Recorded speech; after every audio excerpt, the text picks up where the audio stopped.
White Sox fan? No, all sports other than all sports teams in Chicago other than that one. But Just one on the The record. big four. Yeah, the big four. I don't like to boo my guests, but over 200,000 businesses running this. On the fat part. Or fat, what did I say, flat? Sorry. If any of the operations that you're doing require the use of an outside processor or subcontract vendor, that is not supported with assembly. Don't be afraid to talk to your partner. Today, we're drinking Arrogant Bastard Ale. I want to know why Jim picked this beer over the other one. Because I really think it resembled, my personality more than anything else. Level 3, Knuckles has been dispatched. He's on his way. I think one of the benefits and detriments all at the same time is the visibility that it gave us into our actual data. Welcome to another edition of A Shot of Business Central and a Beer. Welcome, everybody, to A Shot of Business Central and a Beer podcast. This month, we got a jam-packed feature lined up for you guys with, we've got a bunch of great news. We're going to be talking to a cyber intrusion specialist by the name of Keith Stefanski. We're going to be reviewing a wonderful app by Kumavision. So, without further ado, how is everybody doing? Ken, Good. Keith, how's it going? Doing well. Doing Glad good. to have Keith here with us today. I'm excited to talk about cybersecurity a little bit and how what small and mid-sized businesses should be doing to keep themselves protected in this day and age of cyber attacks and ransomware attacks and things like that. Yeah, because unfortunately, cybercrime is on the rise. I guess so much so that cyber intrusions have increased a whopping 400% during the age of COVID. So Interesting. Believe it. yeah, that's why we're bringing in the best cybercrime fighting Superman that we know of. Criminals are stuck at home because of quarantine, so they got nothing better to do than hack businesses' servers, I guess, huh? Well, and you have more people working outside of these outside of networks in insecure locations like people's houses and coffee shops. A lot more than we used to be when everyone was tied to their office, where you have all this extra security in place. So We're vulnerable. exactly, it's throwing in a different wrench that a lot of companies weren't planning on this quickly. So before we jump into cybercrime, though, we've got to talk about the special beer that Keith picked out for us. This is a special beer. This is special. Yeah, yeah. Is it considered a beer or no? It's a malt beverage. Oh, I'm just bad at $1,000 picking out stuff. So It's a premium. it's a premium. premium. There you go. And they've removed the gluten Yes. Oh, from it, gluten-free? it's gluten free. And it does not have any caffeine in it. Wow. Seems like a healthy beverage here. It's gonna help out with the boyish figure. So I like it. We're venturing outside of our normal, Yeah. beers. But it's Memorial Day weekend. We're heading into the summer, nice warm weather. It's Yeah. a nice, crisp, refreshing beverage. There you go. Maybe we should let the audience know what we're drinking. Mike's Hard Lemonade. We haven't said it yet. Yeah. We're all looking at it. We're all drinking it. Yeah, Yes. actually 5% alcohol. Yes, I was gonna say that. It's probably a little higher than most of your beers you guys are Yeah. usually reviewing on the show. Yeah. A 4, what is it, like a Miller Lite or something? It's like a 4.2 Yeah, or something. Yeah. So I'll be honest. I like Mike's Hard Lemonade. I don't know if I've ever seen it in a can before. Yeah, this is definitely something new, for sure. I haven't seen them in these, usually the bottles. Yeah, tall, skinny Yeah, cans. yeah, these tall. yeah. I think this is, just something new, marketing New design. trend, yeah, the A new lot of those trend. new seltzers and everything are coming in these little cans. That's So they had right. to, don't change anything in the drink, just change the can and everybody, It's got to be cheaper to produce. I would think. Yeah. That's what it comes down to, right? New packaging. And it's definitely less in it because the cans, the bottles are usually 16 or something. So yeah, Oh, are they? yeah, they're usually 16. And I picked these up at Benny's, and I gotta tell you, it was there was not much of it left. Yeah. I think there was Memorial Day only weekend. maybe two Yeah. of these 12 packs, and had to pick up a 12 pack. Yeah. It was a lot of it was really picked through. Yeah, and we're testing out the regular lemonade today, which is the classic. but they have many of flavors, I'll tell you that much. You Yeah. buy the party pack. It's like a berry or something like Oh, yeah, that. you name it. Cranberry, lemonade, they got it Everything? all. Oh, yeah, you name it. So what we do is, at the end of the segment, we'll rate the beers. And Okay, if it's 50 or below, it means you can't have more than one. You don't want another one, yeah. which I don't know if, I don't think any of us are gonna rate it that Yeah. low. Maybe Ken, he's a traditionalist No, beer. but- it's tasty. Yeah, this is actually good though, because I think that this is something that we've all had before, right? Usually we get beers we've never had. Yeah. And you don't know what's gonna happen to it. but- Yeah. So it's kind of consistent. Well, and yeah, as we talked with over the years now, we've been doing this, right? It's kind of difficult to get a different choice. This is a unique choice. So Definitely. definitely something we haven't done before. So tell us a little bit about yourself, Keith. You know, maybe how long you've been with SSI or whatever, maybe a favorite hobby, something. Yeah, so going on 25 years at Solution Systems. Wow. So I've been here, yeah, a little bit, seen a lot of change, definitely when it comes to cybersecurity stuff. It's been a world of change in that time. You know, I could say Chicago native, you know, sports guy, so. White Sox fan? No, all sports other than, all sports teams in Chicago other than that one, but you know.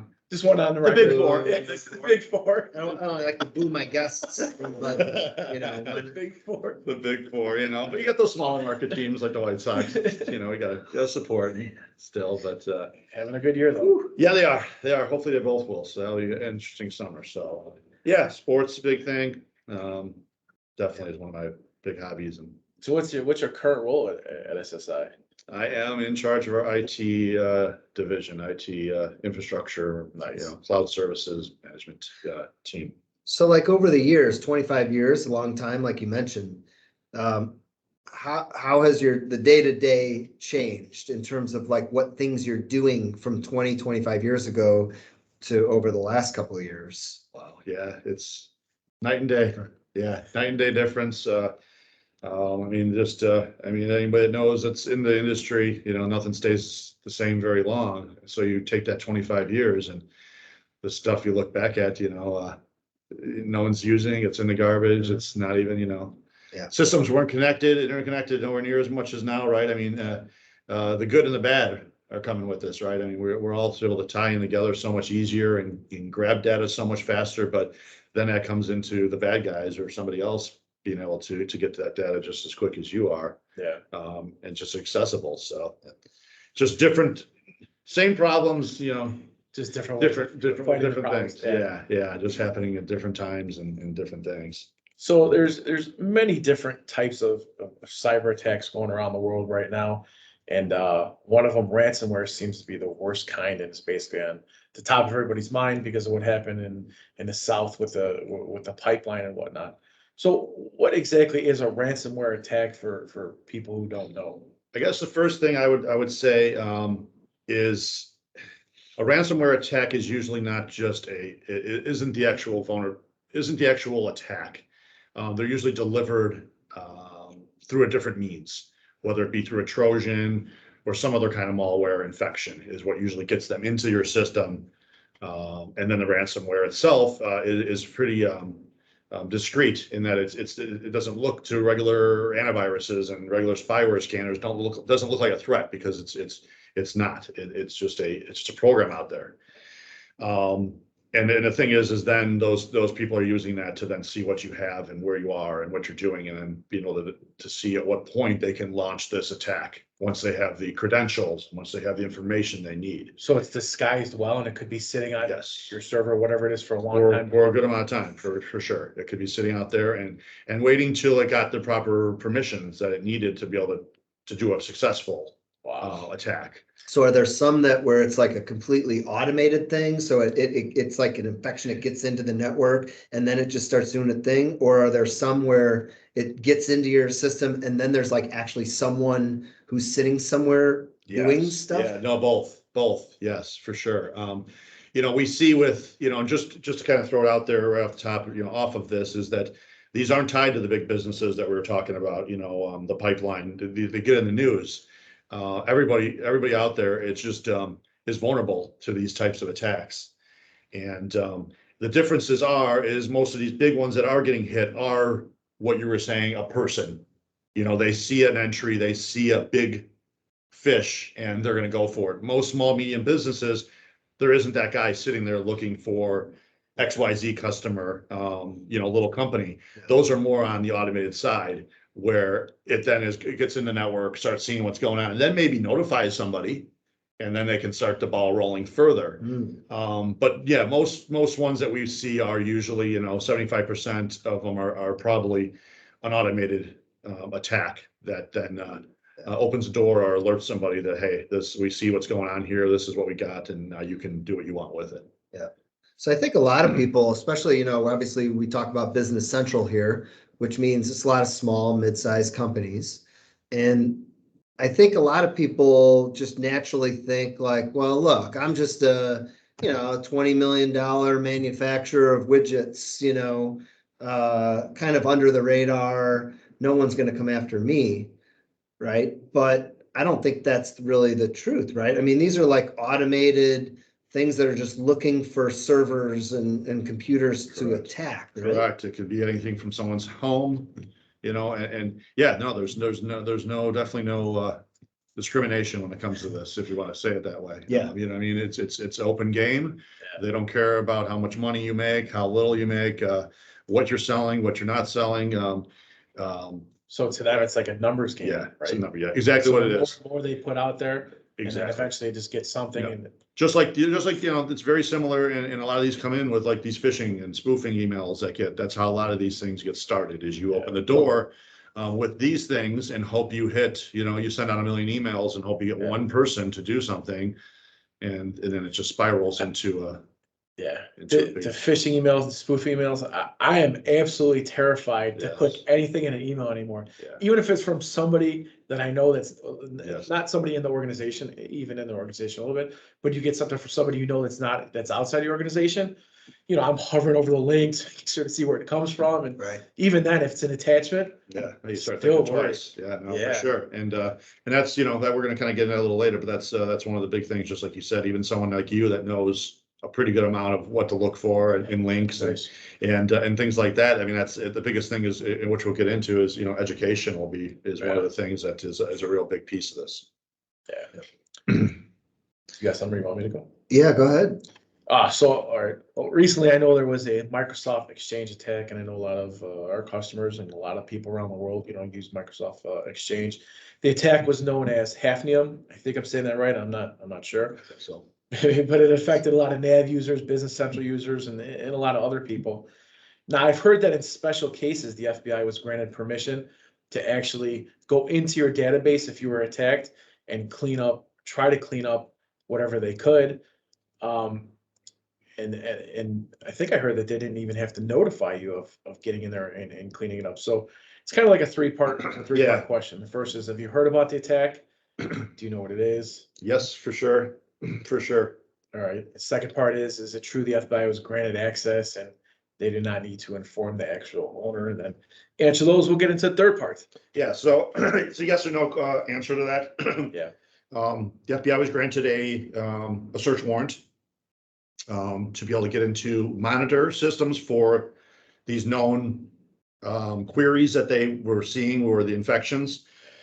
And they were then able to go in and to disable those web queries. Wow. And without notifying the end user of it. Now, after the fact, they had to notify them after they did that. So these people did get letters from the FBI saying what they did, what they didn't do, and what they were authorized not to, what they were able to do as part of this search warrant, and what they weren't. What they were was to disable these web scripts. What they weren't was look at your data or get anything personal off of your system. Oh. Yeah, so it's a yes or no question, that one. So yeah, they got a piece, but they weren't able to just giving you the full reign to do whatever they wanted to. And I'm assuming it's that was important to kind of stop the spread of that, right? Like in order to ensure that it didn't continue to infect other computers, other networks. Yeah, I think what they found out is that a lot of people weren't patching the systems.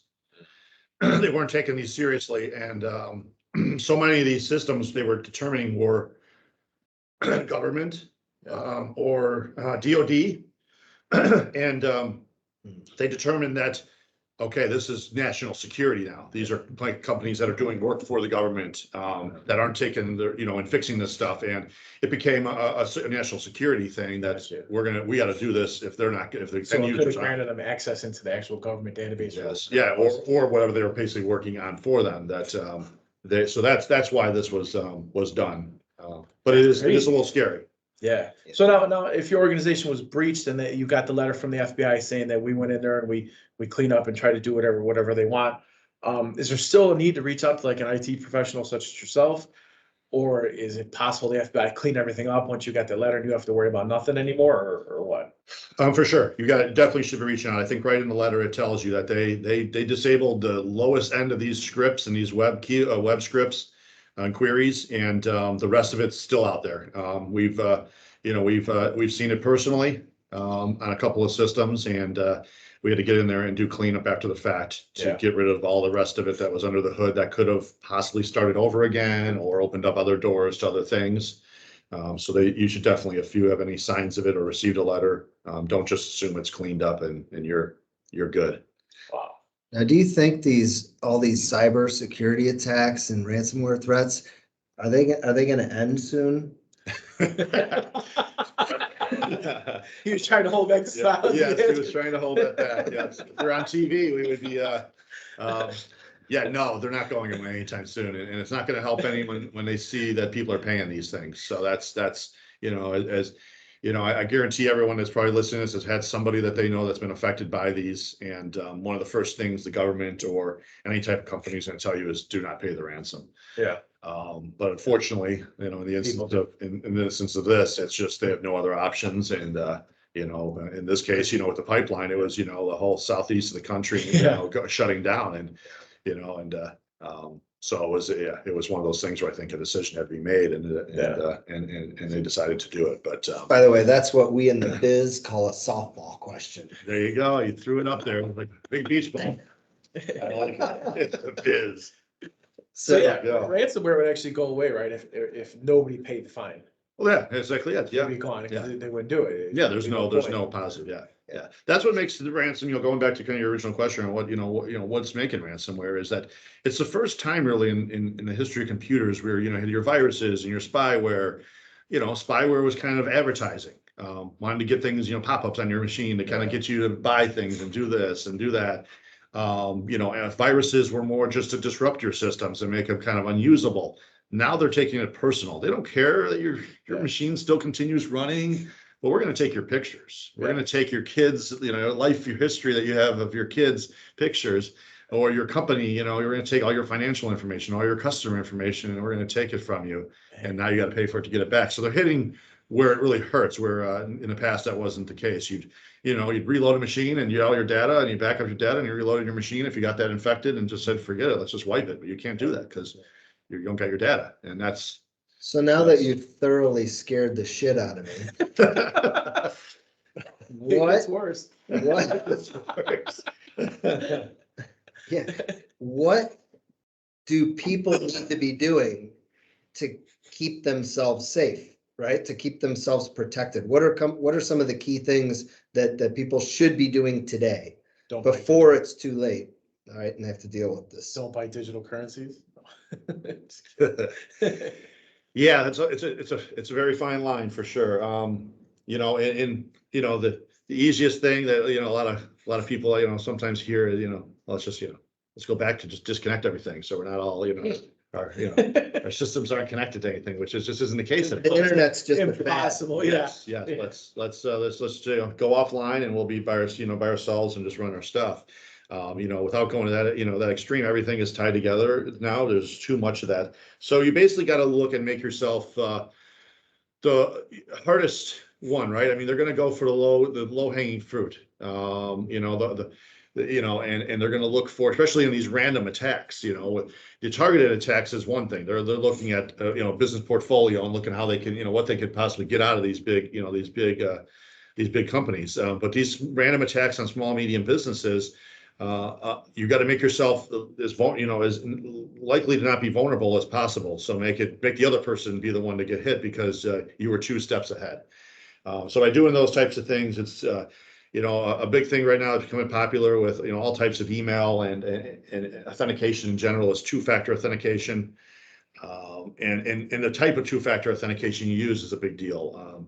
A lot of people know. So, like trying to think of something you get to your bank. Maybe somebody's bank is texting you a text message with a code, a 6-digit code. You got to we're going to send you a text. Not very secure. Really? Those text traffic can be intercepted very easily with someone that knows what they're doing and has access to your email account already, or they have something else of yours. Those types of things can be easily. But it's better than not having any multi-factor authentication in place. 100%. Yeah. So now you've made yourself, one layer, right? The people that don't have it at all are the ones that are going to get hit first. And when it has, and even a text message would be a better thing. Yeah. But one of the best ways for two-factor is using an authenticator app that is a totally, randomly generated, no kind of a message being sent across any kind of communication there. And there's several out there, Microsoft Authenticator, Google Authenticator, you can go down the list. Those types of authenticator apps are more secure than just a regular text message coming across asking you for. So it's kind of like the analogy I think of is like I have at my house at home, right? I could have a security system that's linked to a service that's going to call the police if the alarm goes off or whatever, right? Fire department. Or I could just have maybe just a local alarm and it's not hooked up or something. Or I could just have a dog. Yeah. Right. And the dog's going to bark.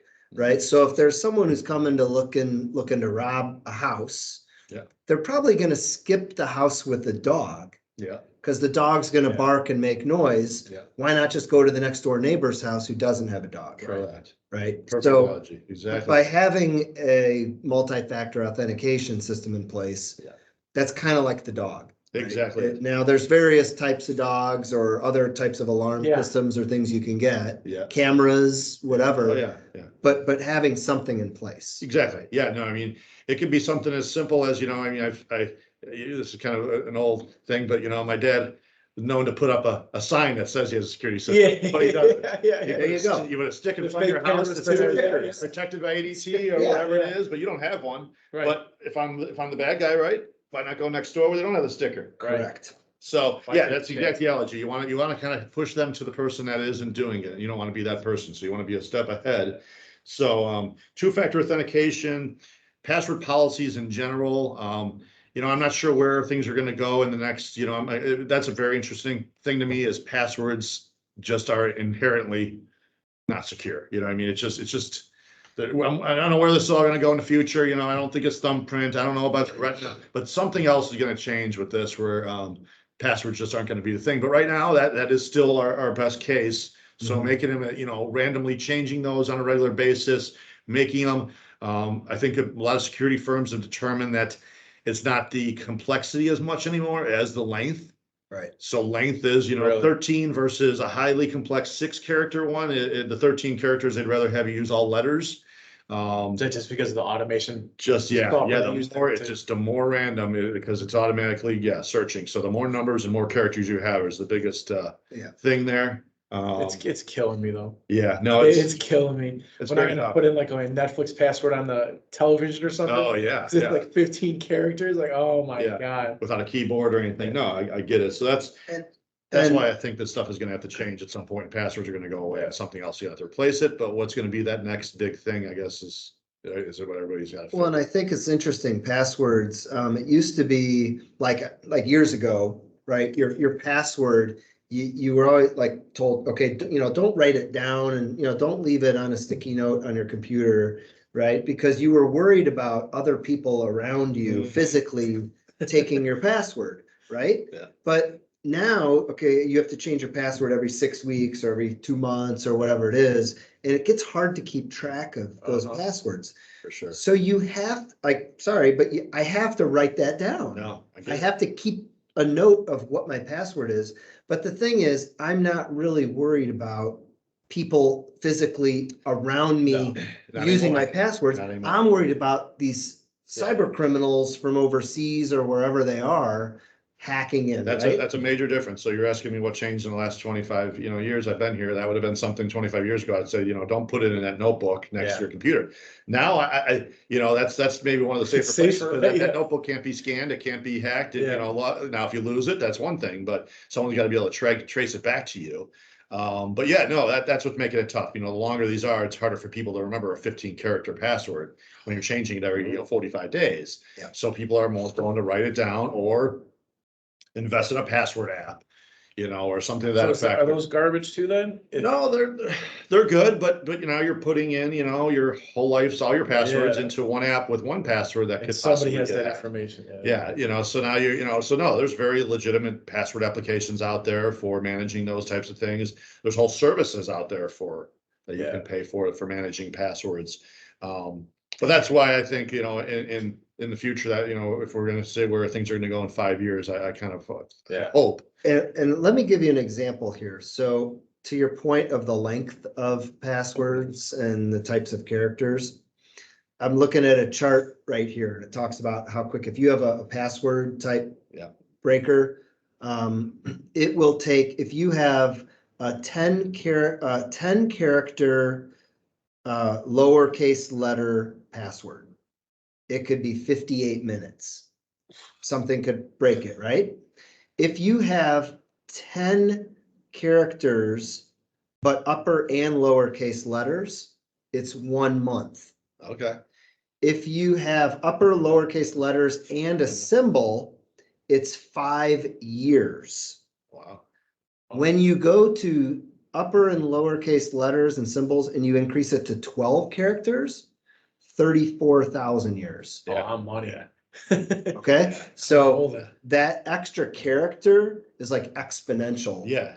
In a huge. Yeah. code breaker type thing where it's trying to guess your password. So yeah, if you were That's asking me to give, lowercase 6 characters or 13 digit, it's a huge difference. Right. Yeah, no, that's crazy. So. Yeah. I just want to really quickly call out Bank of America, my bank, who does not use multi-factor authentication, like through an app or whatever. They send you the text message to authenticate it. Mine's the same way. Come on, guys. You're a $1 billion organization here. Yeah. I think mine's the same. Yeah, I think people are. Do they make you do it every time you log in? Every time. Fifth Third Bank does not even make you do it every time. Really? Nope. Oh, I I do. log in with Fifth Third now maybe that's because it's maybe from your home machines or machines you use constantly, maybe that's what it is. Or something. But yeah, no, but it doesn't do it every time, which I kind of don't like. I would think that, your bank, that it would do it every time, no matter what machine you're on or where you're at, but no, Good. So multi-factor authentication, good, long, nice, strong passwords password policies, are important. how often you're changing them. Unfortunately, I know we all hate it. But those things get put out on the black web and they sit out there, and some high school kid can go on there and use those to open up accounts and do whatever with. So, the more you can, how often you change them. And these things aren't extremes. I mean, like you said, we're talking to a small, medium business group. We understand, how people are, but it's really hard to kind of go through that. But 90 days, is a really good mix that would maybe help out, drastically, and keeping people, writing it down and, forgetting it or whatever. So Any other tips? other things I would say is, like we talked about earlier, was education, educating the employees. And I'm not talking, having to go to some, IT security, IT class, and get overwhelmed. I'm talking something that the regular everyday person that's, working in a business should just know, the to-dos and don'ts. Like a 30-minute, almost like a 30-minute PowerPoint. These are some key things that you need to be aware of and understand. Correct. Yeah. Examples, showing them what, to look for in a spoofing, phishing email message.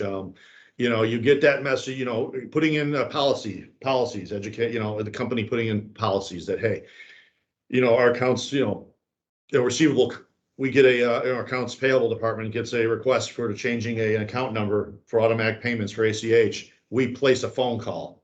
We don't take the email and say, oh, they just decided to change their bank to this place. Yeah. No, we get on the phone and we call those people and talk to someone on and the get a phone. sign off from them, in some other way. Even if you're going back to old school stuff, we're seeing people going back to requiring someone to fax over something.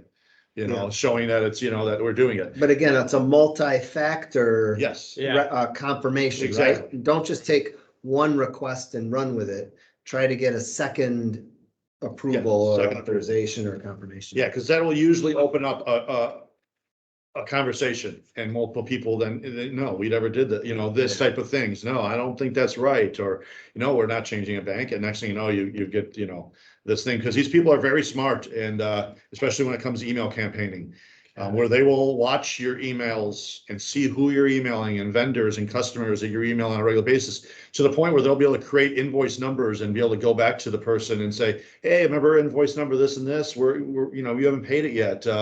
Please, we need to send it to this new draft, this new account number instead of the old one, and so that, all the numbers make sense to the payables girl or whatever. And everything, looks, jives, the amounts are right, everything is right. Yeah. So that it looks like it's coming from them. So is it like automated from, or is it? Those are somebody usually, sitting no, there? there's usually somebody, yeah. Really? Yeah, Wow. monitoring those things and starting that chain and knowing, and finding both ends of that communication, the Wow. customer and vendor customer relationships, Amazing. and watching both ends and getting one end of it hacked, so they can use that person's to talk to the other person then and do what they want to do.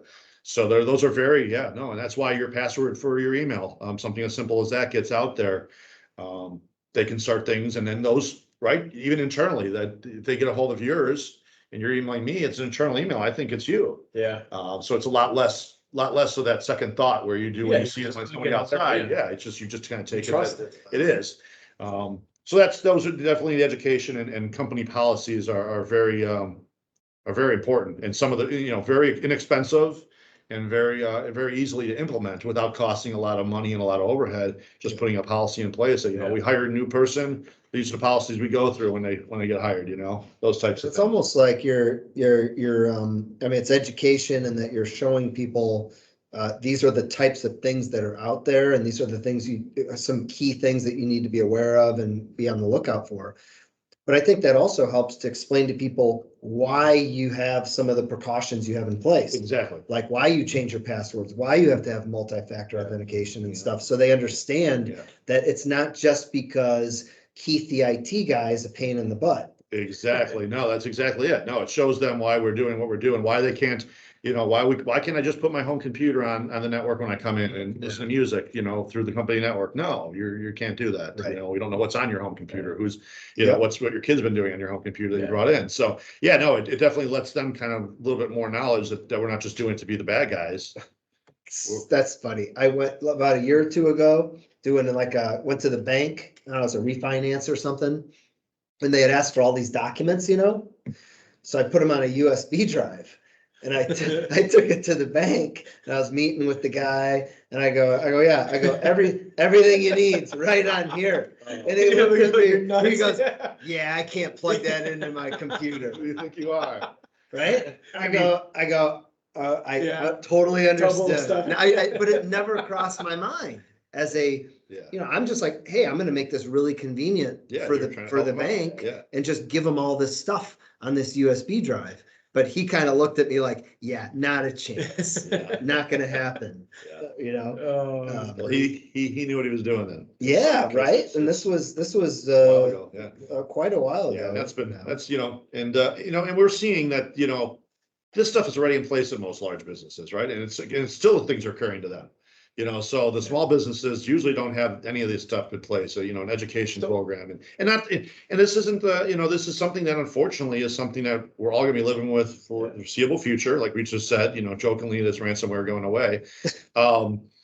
But we also, this stuff is going to evolve just like it has, like I said, for the last 25 years. So this isn't you educate once and you're done. This is a yearly kind of thing, an annual thing you should review and see what new stuff is out there and make yourself, available. There's plenty of forums. There's a lot of things that, a company can do themselves without having to, pay to kind of just see what's the latest stuff. There's plenty of information out there. so why do you think a lot of these SMBs don't implement this type of stuff? Is in my head, I think it's because a lot of them are just sit back, think, and they're thinking to themselves, this can't happen to us, right? It's all about large businesses who have a lot of money. Yeah, You think it's one of the main reasons? Yeah, I think so. I Yeah. think so. It's easier, just like anything, right? I mean, But You it know, probably happens to SMBs yeah. more than the large companies. Yes, for sure. There's just a lot of it, family environment.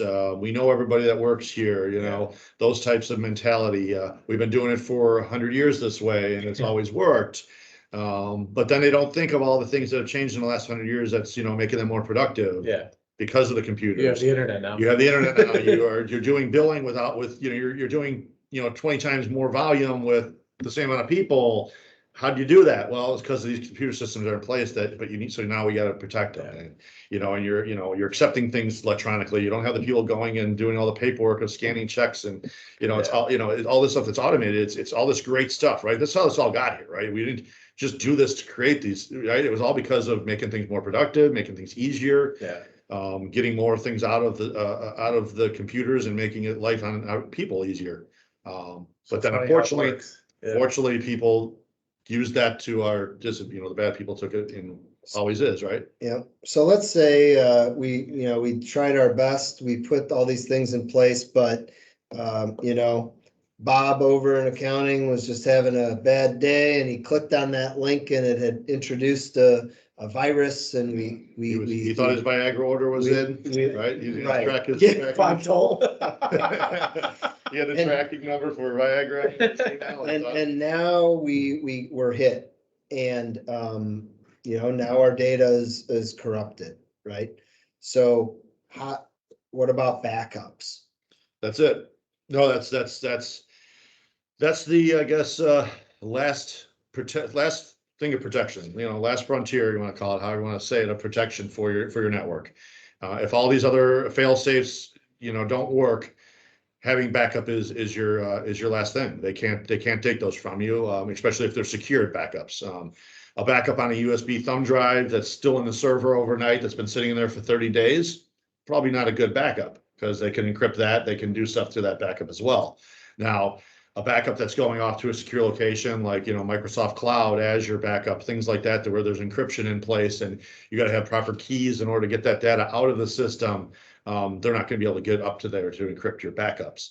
And this is just more than just even encryption. I mean, right? These, we've had several, over the years, 25 years I've done this, had a couple of fires at customers where these things would have been, the same kind of thing, right? Yeah. You're just doing it for different reasons now, and it's becoming a bigger thing than just a flood or a fire.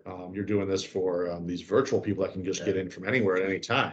So cloud backups. Now, am I backing up like my whole server so that if my server, something happens, I can just restore to a virtual server? Or am I restoring my actual data, like my database and my files? This is all a la carte, and depending on your company's needs, I guess I would say, what you can live with as a company.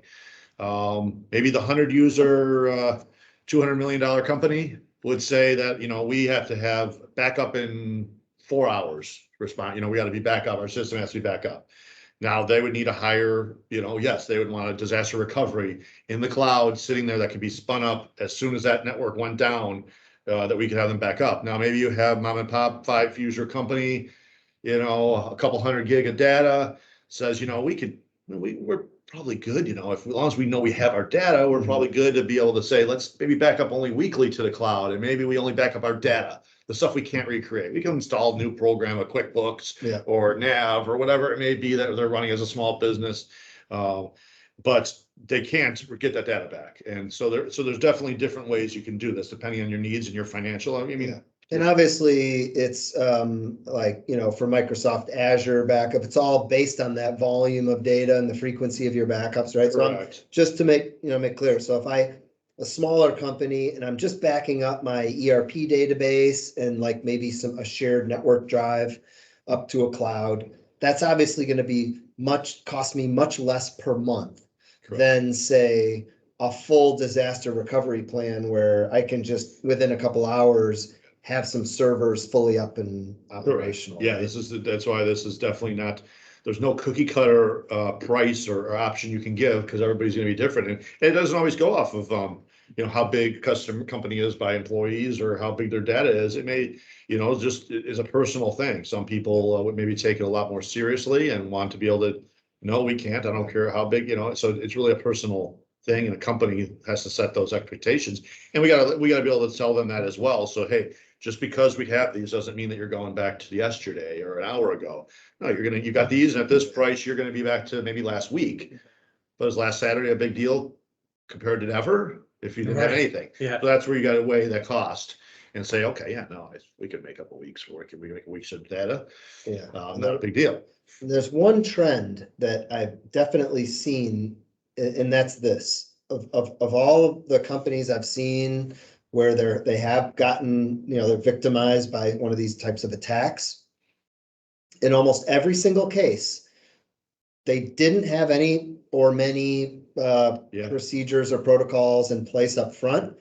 But after they got back up and running, I think they implemented all those things that you mentioned. Yeah, no, it's very common. It's almost, I haven't seen one that, we've seen that hasn't went that way. Learn from your mistakes. Exactly, So- that you're not, so- you got me once, you're not gonna do it twice, Yeah. kind of thing, I mean, I got But lucky man, once, you just Because it's you just gotta go do it, right? I mean, Yes. you just need to make sure you're protected before Yeah. it happens. Yeah. Now it's just like, it's not gonna be the thing of, if, it's just be when. Yeah. You know what I mean? And it's a matter of time where every company is gonna get hit, and it just depends on to what level, you know what I mean? And, having some of these things that we talked about, like, I don't know if we talked, I don't think we brought it up, but like, it's not the everyday thing anymore, just having, some Norton antivirus on your computer that's, running some old school functionality. There's a lot newer cutting edge AI threat protection that is learning things, not going off of a database of, well, these threats were out here 2 hours ago. Well, these are all 0-day kind of thing. These are happening on the fly that some guy's writing code and throwing them on your system. So you got to have a system in place, and something like that, that can learn on the fly as well would help. And maybe you do get, maybe you do get infected or you do get hit, but it stops it before it gets really far. Yeah. So it goes, okay, before it gets really bad. So there's all those layers, just keep making it a little bit harder on them and putting one more roadblock in their way, where maybe they just say, I'm gonna go to this guy, they got nothing. It's wide open and easy to get to. All right, let me ask you a question. So this being a Business Central podcast and whatnot, and you being the IT professional specialist that you are, what do you think is more secure, on-premise or cloud software? Yeah, I looked at this question that you gave me for a while when I was writing down my answer to it, or at least what I could think. And I think it's definitely changed. Right? I mean, it's just, I guess, mentality, right? You get stuck in your ways. You over time, you do things. I've been doing on-premise stuff forever, and we've seen the benefits of going cloud over time. And everybody adapts and sees the benefits and the negatives. And so I think I think there's benefits and positive and negatives to this. I don't think there's an answer I'm going to give. Oh, exactly. But like you guys are going to want, where I'm going to say the cloud is definitely the way to go, or on-premise is the way to go, because it really depends on the company that's implementing that, right? I mean, if you're a company that's not going to take things seriously with your on-premise stuff and just let things roll, like we kind of talked about, where people just think, I'm not going to get hit, I'm not going to hit, then a SaaS, online, Business Central host Office online. 365. Yes, that's all perfect for you, right? Microsoft's taking care of it. It's getting all updates on a regular basis. There's backups being done for you. So it gives you a lot of that sense of feeling safe, right? Yeah. Without, like, hey, I don't have to worry about that stuff. But again, then now you're going, back to you are relying on them. Yeah. So So Microsoft to as well, to make sure that they're doing what they say they're doing, and that there are no vulnerabilities. Like something like this Exchange attack that we just were talking about, the one with the what was it called, Hafnium? yeah. That we talked about. It's a perfect example of something that changed my mentality. Maybe a year ago, I said, you're on premise, you can turn yourself off, you can do a lot of, have your data out on somewhere you don't know where it is or who can get to it. Maybe on premise. A year ago, I would have said that. Now, after this happened, it woke me up to the fact that in all the press releases and all the documentation from Microsoft on the fixes and what systems were affected, it affected everything from Exchange 2019 back to 2010 on premise. Yeah. And a note on the bottom that said Exchange Online was not affected by this. Yeah. So that kind of went to me, okay. So there exactly, there's, nothing was required there. So it is a constant thing, but there are gonna be companies that you're just, that on-premise just makes sense for. Yeah. Right, I mean, but for the medium, small businesses, I think it's that curve is switching, It's funny that you weren't able to give like a definitive answer, because when I was writing this question down to ask you, a year or so ago, like you're saying, I remember you talking about, on-premise being a little bit more secure. And then recently you had said, you gave an example of email hacking, right? When a lot more Office 365 accounts get hacked, Yeah. but it's only one account that gets hacked, as opposed to when they hack it on your server, your entire server gets hacked. Yeah. And all the information with it. So We had, I'll talk Business Central specifically. I think, I tell people, especially in the small to mid-size. So when you get upper mid-market, they have a big staff of people and they take all this stuff very seriously. Maybe it's different, but at the smaller side of scale, I think it's like, wait, so you think you're gonna take better care of this and put better precautions in place than Microsoft is gonna be putting in place if you're running Business Central online? right. Like now, they're like, well, is my data backed up? It's like, yes, right? Like well, how do I know my backups are getting it? It's like your backups are getting done. I said, now there's a policy, I think, with Business Central, you can actually pick a restore point at any point within the past 30 days and restore your Business Central data back to that point. Yeah. No, very few, if any, of our older Nav Dynamics customers on premise went through the trouble to set up that level of and that ease. an ease of restorability Yeah. of their data. Microsoft's spending more than $1 billion a year on security and backups and whatnot. So unless you're spending the same, you're So I guess probably this kind of leads into my next thing. We're not trying to, go either way again with this, but staying on the fence. In that, and I want to put that out there for anyone listening, that Office 365 data is not backed up. Everybody thinks their data is on Office 365. My email is safe. It's backed up by Microsoft. It is not backed up. Really? If you want to go back to a year or someone gets into your account and hacks your stuff and deletes all your email, it is not backed up. Microsoft can get it back for you to a point in time, but there's no guarantee that they're going to get everything back to you in a timely manner. Can you pay extra for the backup or no? There is, yes, always Gotcha. something there, catch, but I just wanted to throw out there because everybody just assumes when they're on the cloud that everything's being backed up, just like, right? I mean, that should be an assumption that should be made. And I think even us as IT people thought that was the assumption, right? It's out there, it's on your system. It's not gonna go down, it's not gonna go away like it would if it was on our system. If they get encrypted or hacked, they're gonna have all your data and restore it back. Right. But if you just had a particular thing where you had a legal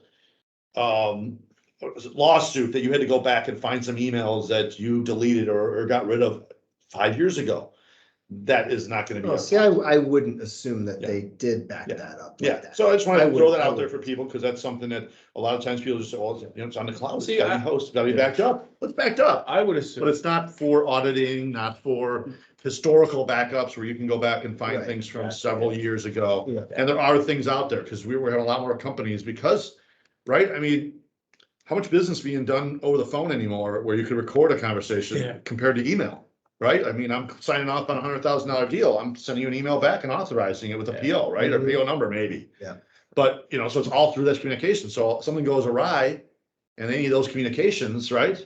So there are things out there for auditing and logging and archiving and for HIPAA, all these types, PCI compliance, certain things that require that you have that history for 7 years or whatever it is. So. Yeah, it's very important. I mean, what, 15 years or maybe 20 years ago now, I guess. Yeah, that authorization was a physical signed contract, a piece of paper that got FedExed or faxed over, and then you took that piece of paper and you put it in a file cabinet in a folder somewhere. But now that's not happening. And then everybody used to talk about, well, what if our building burns down? What are we gonna do with all that? We gotta get this all on a computer, right? And now we're dealing with a different part, right? We're dealing with a little different part of the problem. What's gonna be there to I combat think that? my takeaway is it's a cost of doing business, frankly. Yes. Now, if you want to protect your company or invite your data, right? And it doesn't have to be a significant cost. No, but it is a cost that you need these things in place to make sure that you're protected as much as possible.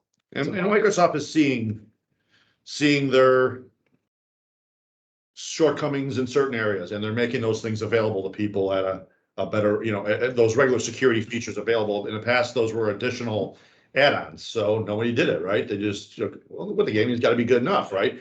Well, no, you add them on. Well, they're making some of those things like base multi-factor available as part of the base packages. Yeah. Because everybody's seeing this is affecting everybody. This isn't just, it's negative for anybody to say that, hey, my Office account got hacked.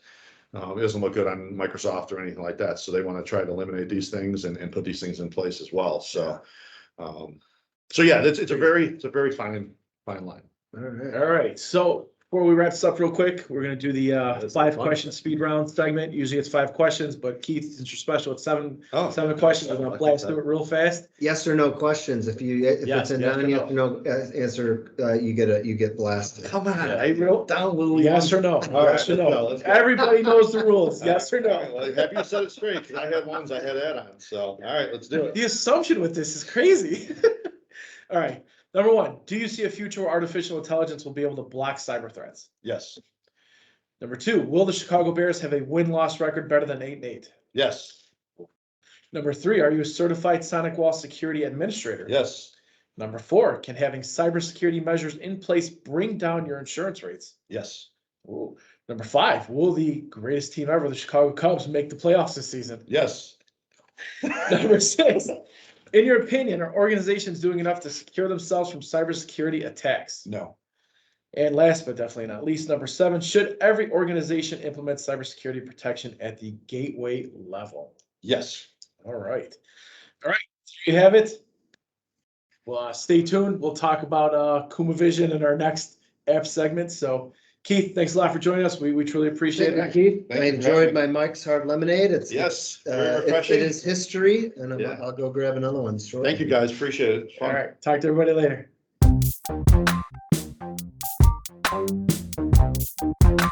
Hey, everybody, welcome back for our app spotlight segment today. We're going to be looking out at an app that's listed out on AppSource called Sales Order Status. And this is an app that's delivered by Kumavision, and it is available in the US, North America, and many other local areas as well throughout Europe. And we picked this one because it's a relatively straightforward and simple app. In that what it does is it provides a couple pages where users can quickly see with some visual aids the status of a sales order. So, when you enter a new sales order, people want to know, hey, where's this order at? Have we created a pick for this order yet? Has it been shipped? Has it been invoiced? Where are we at in the process? And this is a question that we get a lot, and right, there's the information is in Business Central, but it's just finding it and viewing it, right, and looking at it. So with this app, so for example, the main page is called the Sales Order Status page.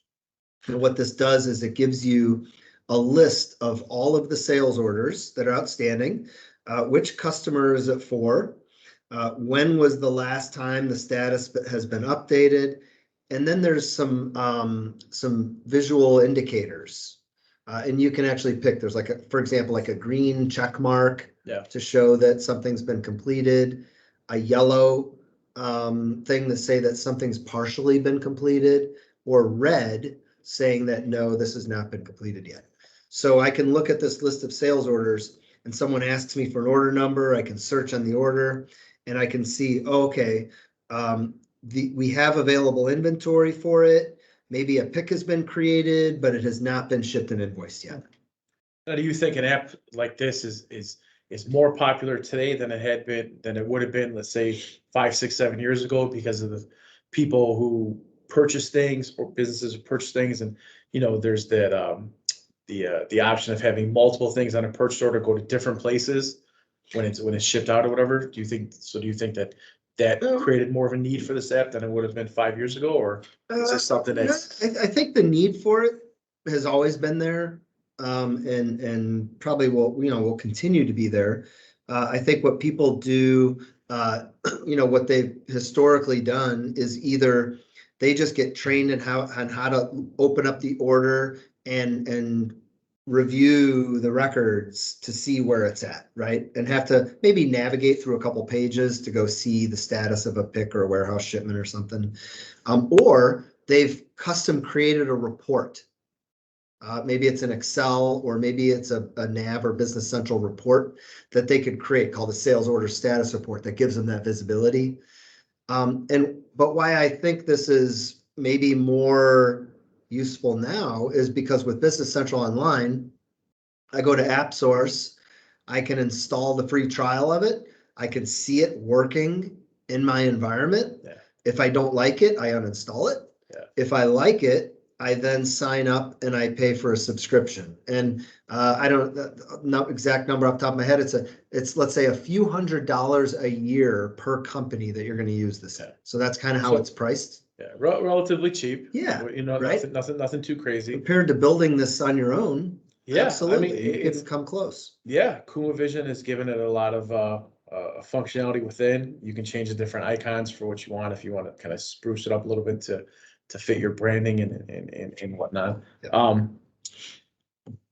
Yeah, I mean, we installed it, the free trial. You installed it, and installed in a matter of minutes. Yep. So And there's only one setup page where you really don't have to do much setup. You can just use the defaults out of the box. yeah, You open the sales order status page, you hit an update button, which goes out and it checks all the orders and fills in all the statuses for you. I mean, I'm using it in like 5 minutes. yeah, So from that perspective, to be able to try it and see it in your environment with your data yeah. and determine if it's going to be useful before you've paid anything, that's Yeah. priceless. Now using this probably in conjunction with some sort of warehousing app or whatnot would probably really allow you to gain the most benefit from this app, I'm assuming, right? Yeah, it seems, and again, I haven't dived in and tried it with various scenarios, but in looking at it, it looks as if you're going to get the maximum usage of this if you're using the Business Central warehouse module. So you're creating warehouse shipments and picks, warehouse picks, so it can look at those records and see what the status is of those.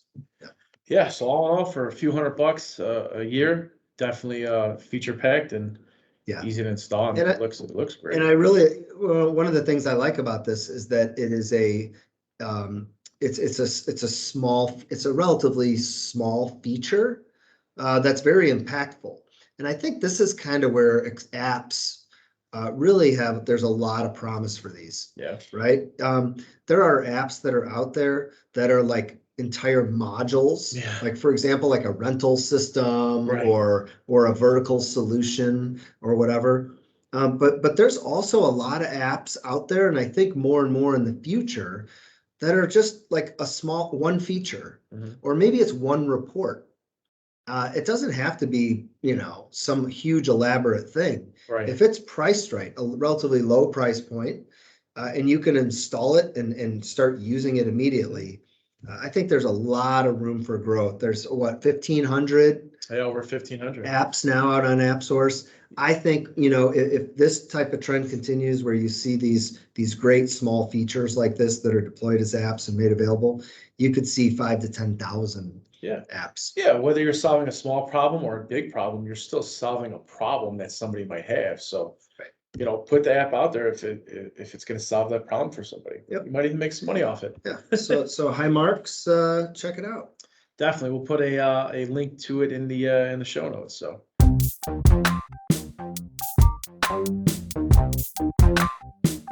Ken and Michael here for a shot of Business Central, and we are 1 month removed from a major update. So, what do we got to talk about? Another update to start things out with. Recently, 18.1 was released, and surprisingly, it has a good amount of feature changes within it.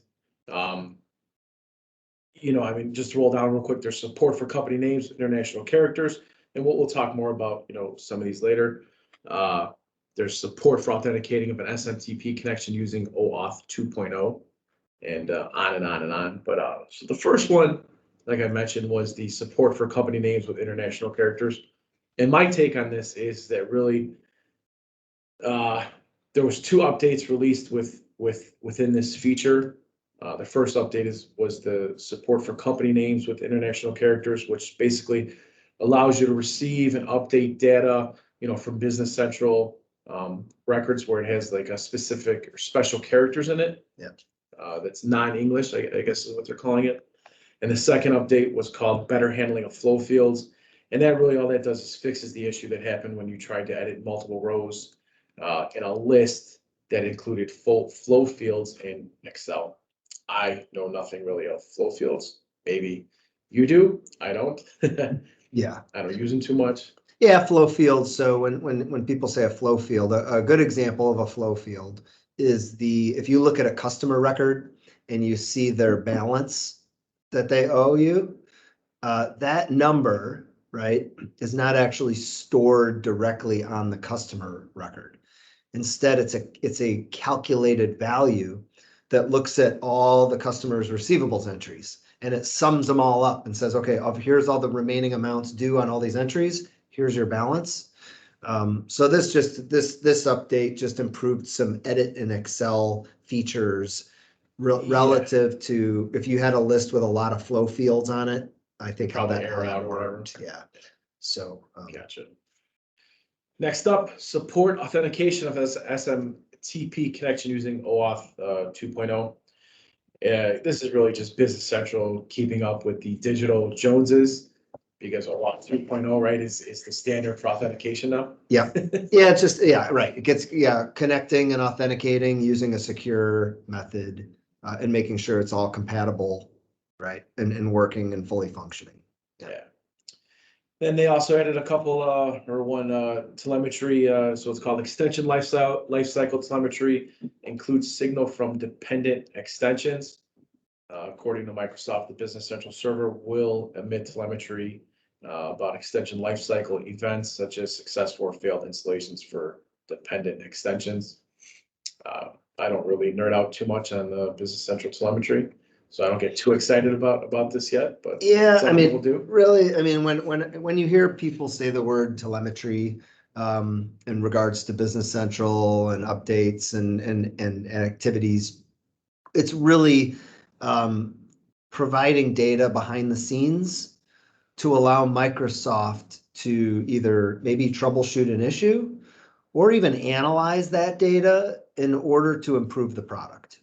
So maybe the telemetry data isn't really something that has anything to do with an issue, but they can analyze that and look and see how people are using the system, how often people are doing certain types of things or certain events are happening, so that they can analyze it and then improve the product, either by making it more secure or whatever it is, better visibility to certain things for users. Yeah, and this one seems like it would be definitely helpful because it's for telemetry for successful or failed installations for dependent extensions. I know that. Yep.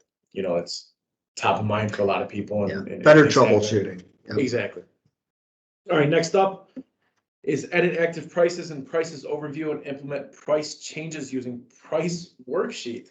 Ken, you get to take it away for this one. Woo!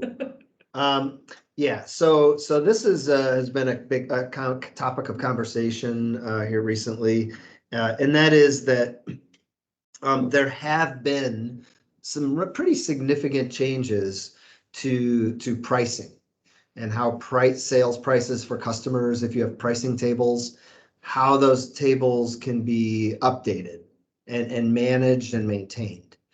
And I think, if you were running NAV 2016 or NAV 2018 or even an older version of Business Central and now you upgraded to the latest version of Business Central Online, I think we just want to make people aware that there have been changes and improvements to how prices are managed.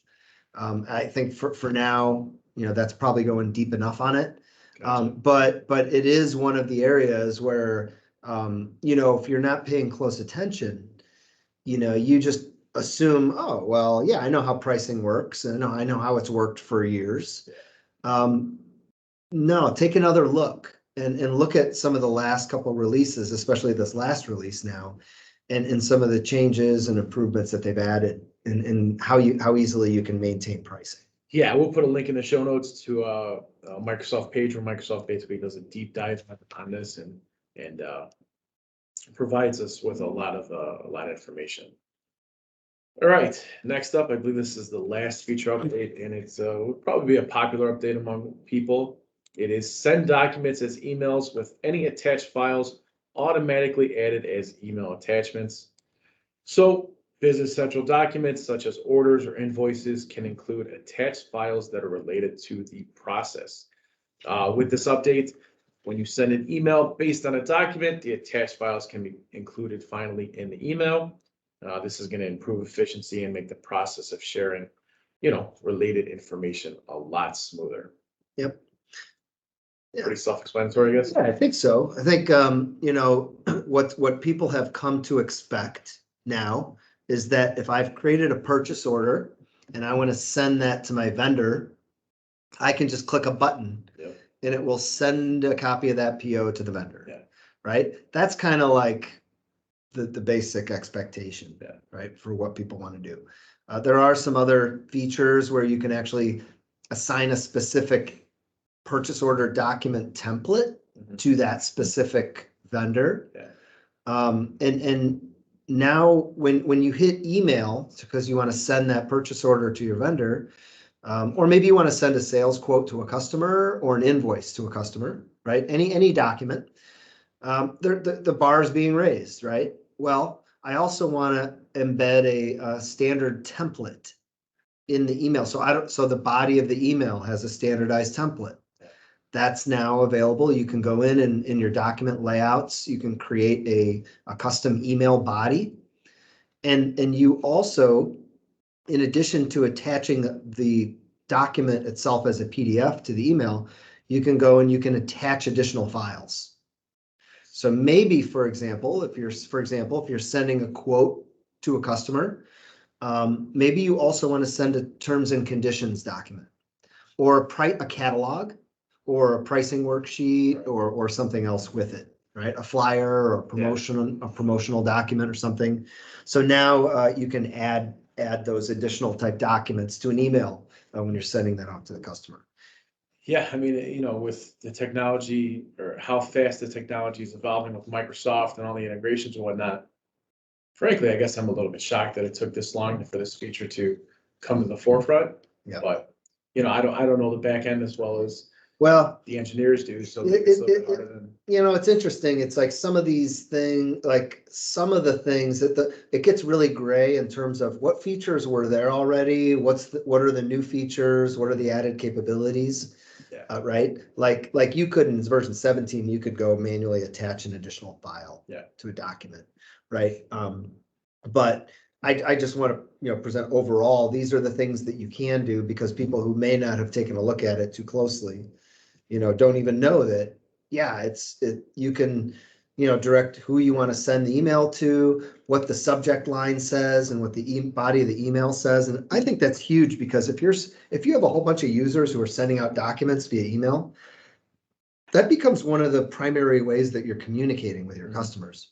So I think it's important that you have a professional, consistent message that gets presented to them when you do that. So instead of relying on each salesperson to type up their own email and write their own message, now it's something that you can do within Business Central. So when the salesperson, other than maybe adding a little custom note, like, go White Sox or something to one of their contacts, they don't have to worry about detailing all that information out. They have a template already set. They can just hit send.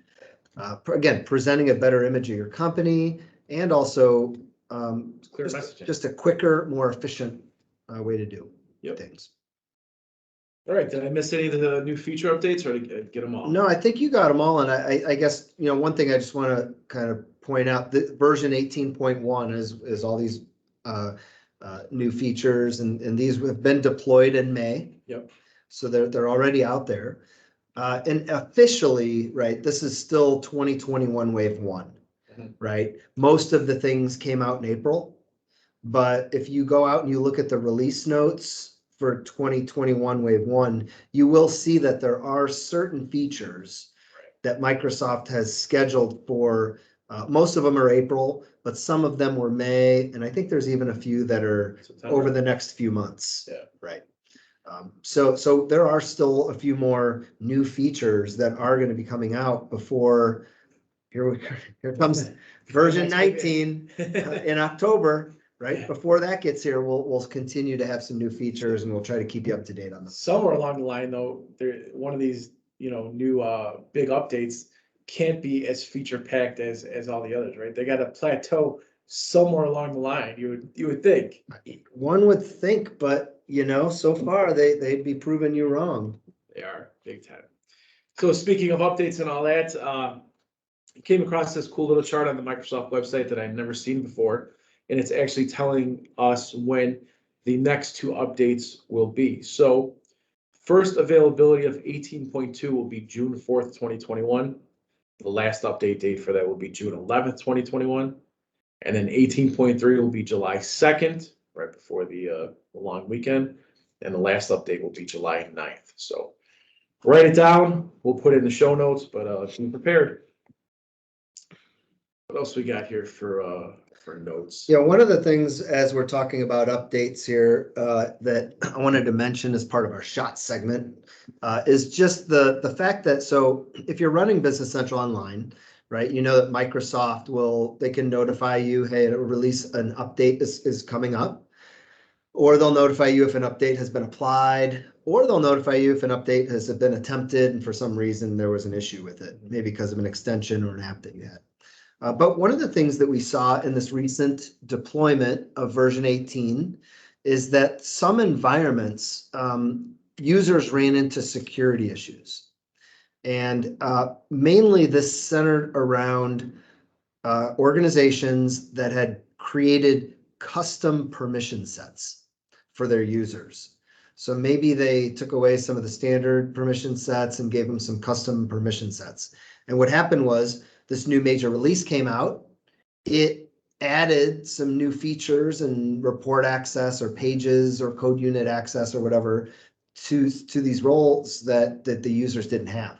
So they have issues logging in once the updates were applied. And then you have to go in and you have to modify your security settings, and it can be frustrating, right? For people, that they weren't expecting to come in the morning and not be able to access it because of updates that Microsoft put on there. They can't get in, and it's frustrating. So I just want to point out that, again, I would strongly encourage everyone to make sure you're on the notifications list so you're getting an email when an update's coming out or is going to be available, and go in and create a sandbox that is a copy of your production environment. This is something you should be able to do in 30 minutes, typically. You create a new sandbox and then have some users log into that sandbox. Make sure they can log in, navigate around, and just do a couple things that they typically might do just to look for major issues with the new release. No, I really can't see this type of a problem actually going away anytime soon, right? Just because Microsoft's always going to be modifying the base code and we really don't have access to it. So there might always be some sort of conflict with security permissions and what Microsoft changes. What do you think? I mean, it's always that chance, right? I agree. I think it's not going away. Yeah. And here's why. Microsoft continues to add new features to Business Central. And so take a page like the customer card. Right, or customer list, right? A list of customers, something as simple as that. If you have completely custom permission sets for your users on there, and now Microsoft adds a new feature to that list page, maybe it's a new fact box. Yeah. If that's a permission, you need a permission to access that new fact box. If your custom permission set assigned to your users doesn't include that, which it won't because it's getting added during the update, you're going to have a problem. Conflict. So yes, to answer your question, this is not something that it can easily go away. Now, can Microsoft in future releases, can they try to do a better job of maybe analyzing your permission sets Before, and seeing that you may have a problem with some of your users to alert you ahead of time when they initially schedule the update? Yes, maybe. I think they can. It may not be something that's super easy to do, as easy as it sounds. But what they're doing now, Microsoft, when they schedule an environment to be updated, they're actually running it through the upgrade cycle to pre-identify any potential issues. So I think that in the future, that step could potentially look at the permission sets, look at the user records, and try to predict or give you a heads up that you may have a permission issue with this user unless you add this specific permission to them going forward. It's pretty cool. Right? One of the things I love about the cloud though, right? There's really only, what, maybe three reasons why you will never be able to access the cloud, right? To be able to log in, as long as you're licensed. Probably a web browser, security permissions, and I don't know, what's the other one? Cookies on your web browser. The internet goes down. That too. I know. Which happens very infrequently. But, Which internet? yeah. No. You put out that tip before. You're They right. have the backup.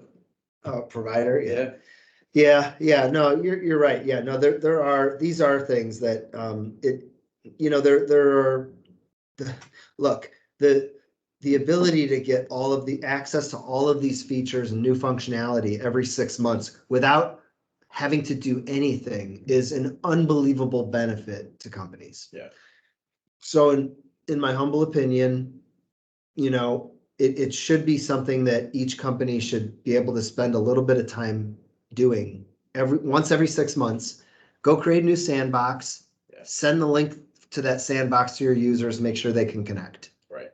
But they should be doing it anyway, right? Just to test the apps and It's whatnot. it's Once best the update comes out. practices, Exactly. right? It's you're getting all this value and all these benefits. I guess that would be the cost of it. That if you want to avoid a potential issue when that update happens, spend a little time going in and testing it. Right. Or give everybody super permission. There you go. Make it real simple, right? All right, last but definitely not least for news, I have a little bit information on the user group Summit Texas, summit that is coming up in Texas in October. Ken and I recently did a podcast with the lovely people from Dynamic Communities where they gave us a whole bunch of information on, some that hasn't actually been released yet on Dynamics Communities. So we will put a link to that in the show notes, but also stay tuned and pay attention for that. Ken, are you excited about actually doing an in-person user group summit this year or what? I am so looking forward to it. It's in Houston, October 12th through the 14th. It's a Tuesday through Thursday. I'm very much looking forward to it. I got kind of a side note. I recently just went to I went to a Chicago White Sox game for the first time in a while. Yeah. It was 60% capacity, approximately 20,000 people at the game, and it was awesome. The crowd, the energy. Yeah. Right? People were excited to be there. Able to take their mind off of everything, not worry about a pandemic. It was great. And I think the same thing, even in October, I think that same feel is going to be there. I think if you can make it in person, right? I think people see how much they miss, after doing a few of these virtual conferences. There's definitely value in those virtual conferences, but to walk around and interact with people and network and talk at the expo and actually, right, create new relationships and see what other people are doing. It's Just great. interact with people. And I love it. In those sessions where you sit there and you're in the room and a conversation starts between customers and users and helping each other use the system better. It's great. Speaking of sessions, any plans on leading a session or anything this year? Yeah, boy, I sure hope so. Yeah, we submitted some possible choices. We like talking about Power BI and how it's integrated with Business Central out of the box, and how you can build your own ad hoc reports Huge topic. without doing any coding at all, Yeah. right? Like low code, no code Right. kind of type thing. It's amazing. And then also, I think an interesting topic, we'll see if this makes the list, who knows? There's a lot of great choices I know that they have to pick from. But a segment that's called Building a Brewery using jobs, manufacturing, and assembly. Great. Using all three. Yeah, so we're gonna talk about Oh, what is, the features within Business Central of manufacturing, assembly, and the jobs module. And how and when you would use each of those, and what the differences are and what the similarities are. And we'll use the example of going through building a brewery as part of that. cool. And if I am not doing that as a live presentation in Houston in October, we're gonna do that certainly as a podcast here. All right. So one way or Great. another, We're we're gonna build ourselves a brewery. $1 million brewery. There you go. All right, anything else on your end for any news for Business Central, or we covered all? No, I think we hit it all. Just, Great. check out what's new. There's and again, I would always recommend people go to the Business Central Ideas site to see what features is Microsoft currently reviewing and working on and planning on in upcoming versions. And that's an easy way for you to get a heads up on what's coming down the pipeline. And if you've got an idea, submit it. That's absolutely. All right, everybody, we appreciate it, and stay tuned for what comes next with a shot at Business Central and a beer. Also, if we don't get a chance to say it later at some time, just remember to share this with a friend, subscribe to us on the podcast platform that you listen to us on, and definitely give us a good rating. We'd appreciate it. Thanks so much. Bye. As we end today's podcast, we want to give a big thank you to everyone who listens, shares this podcast, and leaves us reviews. You've taken a good amount of your time out of your day, and we truly appreciate it. Thanks again. And don't be afraid to email us at marketing@solsyst.com with your tips for the podcast, or maybe you'd even like to be a guest during an episode.